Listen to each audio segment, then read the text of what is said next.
आज क्या पढ़ेंगे? हाइड्रोकार्बन। केमिस्ट्री के अंदर जो है क्या टॉपिक पढ़ेंगे आज? हाइड्रोकार्बन। देखिए पिछली क्लास में हमने जो है हाइड्रोकार्बन के बारे में पढ़ लिया था विस्तार से, और आज जो है हम हाइड्रोकार्बन के जो दूसरा भाग है जिसको हम असंतृप्त हाइड्रोकार्बन कहते हैं, इसके बारे में विस्तार से जो है चर्चा करेंगे। पिछली क्लास में पढ़ा था हाइड्रोकार्बन क्या होते हैं। ऐसे कार्बनिक यौगिक जिनमें जो कार्बन और हाइड्रोजन के संयुक्त से मिलकर बनते हैं वो क्या कहलाते हैं? हाइड्रोकार्बन कहलाते हैं।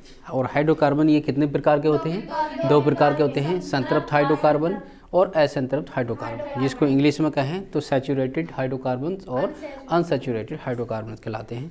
तो पिछली क्लास में संतृप्त हाइड्रोकार्बन हमने पढ़ा था। तो संतृप्त हाइड्रोकार्बन के अंदर क्या आता था? एल्केन आता था। एल्केन का अगर हम परिभाषा देखें तो क्या थी? ऐसे कार्बनिक यौगिक जिनमें कार्बन कार्बन के मध्य सिंगल बॉन्ड आता है और यौगिक का नामकरण करते समय अंत में एन की आवाज़ आती है, तो वो क्या होता है? हमारा एल्केन कहलाता है। ठीक है, उसका सामान्य सूत्र क्या था?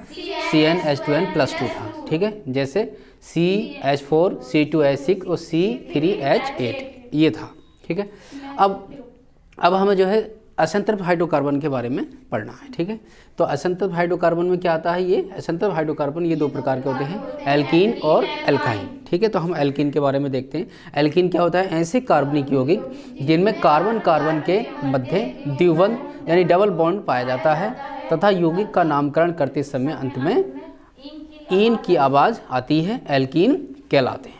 ठीक है, इनका सामान्य सूत्र क्या होता है? CnH2n होता है। ठीक है, इसमें CnH2n होता है और जो हमारा एल्केन होता था उसमें +2 होता था। ठीक है, तो सिर्फ यहाँ पर CnH2n होता है। यहाँ से हमने एक सूत्र ले लिया, ये CnH2n में एक n की जगह पर 1 2 3 4 5 6 कुछ भी रख के जो है इसका हम फार्मूला बना सकते हैं। तो देखिए कोई एक हम n की वैल्यू ले सकते हैं, जैसे n इक्वल अगर हम जो है क्या ले लें?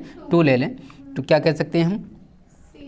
n इक्वल 2 ले लिया हमने, तो C2H2 × 2 C2H कितना हो जाएगा? 4 हो जाएगा। C2H4 हो जाएगा।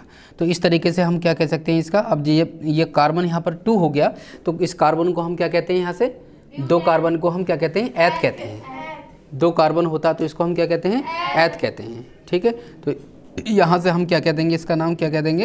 एथ प्लस आवाज़ का आएगी इन की, क्योंकि यहाँ पर एल्कीन पढ़ रहे हैं। जब हम एल्कीन पढ़ेंगे तो यहाँ पर आवाज़ हमारी इन की आनी चाहिए, तो इसका नाम क्या हो जाएगा हमारा? एथीन। क्या हो जाएगा? एथीन हो जाएगा। इसको हम क्या कह देंगे?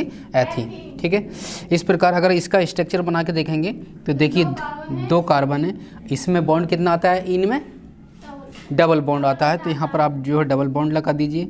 और हाइड्रोजन कितने हैं? यहाँ पर 4 हैं, तो एक हाइड्रोजन यहाँ पर लगा लीजिए, एक यहाँ पर, और एक इस साइड में लगा लीजिए और एक इस साइड में लगा लीजिए। ठीक है, ये हमारा इसका स्ट्रक्चर बन जाता है। ठीक है, अब हम जो है n की जगह पर क्या ले लें? मिसाल के तौर पर n की जगह पर हम क्या ले लेते हैं? आप 3 ले लेते हैं। ठीक है, 3 ले लें, तो यहाँ पर क्या हो जाएगा? C3H2 × 3।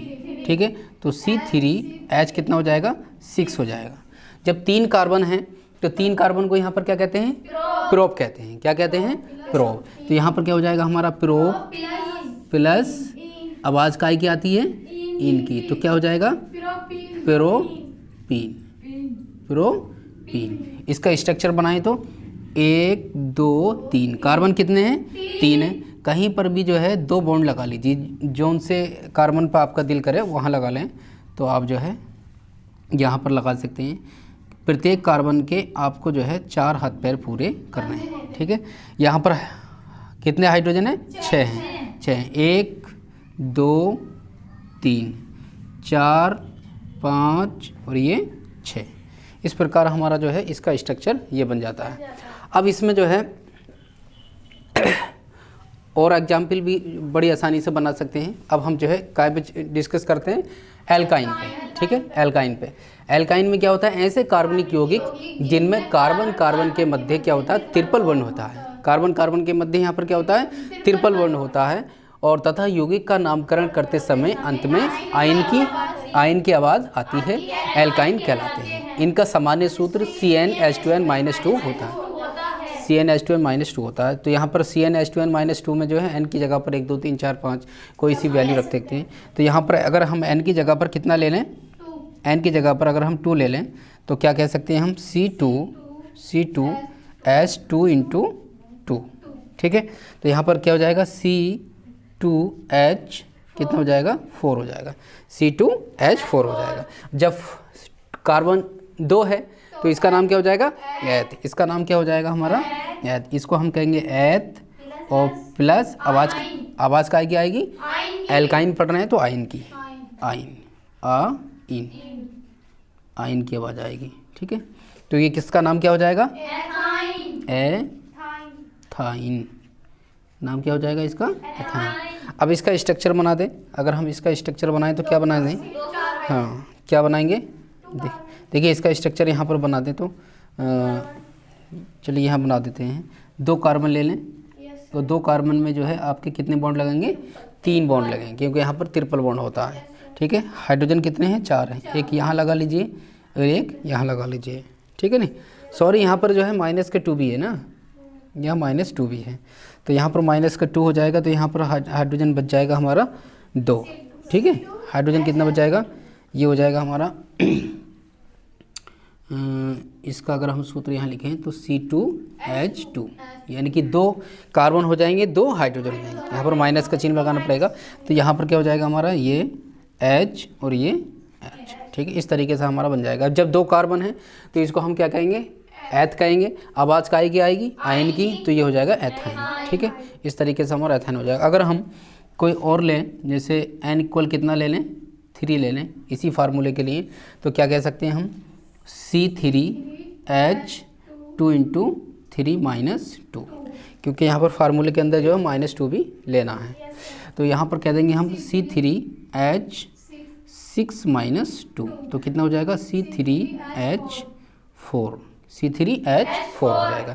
जब 3 है तो इसको हम क्या कह देंगे, प्रोप। क्या कहेंगे, प्रोप प्लस आवाज़ का आएगी आइन की, ये हो जाएगा हमारा प्रोपाइन। इसको हम क्या कह देंगे, प्रोपाइन। क्या कहेंगे इसको, प्रोपाइन, ठीक है। इस तरीके से हमारा एल्केन, एल्कीन और एल्काइन कंप्लीट हो जाएगा, ठीक।